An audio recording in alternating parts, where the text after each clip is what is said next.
A controversial change is coming to Oshkosh Media that will impact the way area residents are able to watch or listen to government meetings and other shows normally broadcast. Tonight we hear from both sides, the city and those who produce content, about what this means.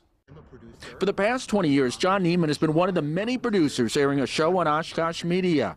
But he recently found out that starting May 15th, the outlet will cease to exist, leaving him without a production studio or a way to broadcast without shifting to an online platform like YouTube. I'm a producer.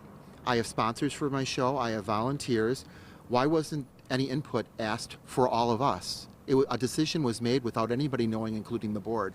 So I'm upset, but I'm almost to the point of being angry now that something could happen to an agency that's been around since 1987.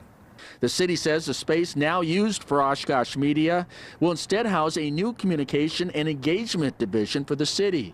The change means all communications from the city will come from a central spot and save taxpayers money, as the city will no longer pay third-party vendors for press releases and social media. None of this is happening because the programs or the product or the services that are being provided now are bad.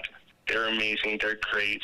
This truly is because of a restructuring process. It's not because of budget cuts. Government meetings will continue to be broadcast on the city's website and YouTube channel. Still, Neiman says the rest of the programming is just as important. I still have a couple shows taping because we can tape till May 15th. After that, I'm just hoping that this decision is reversed.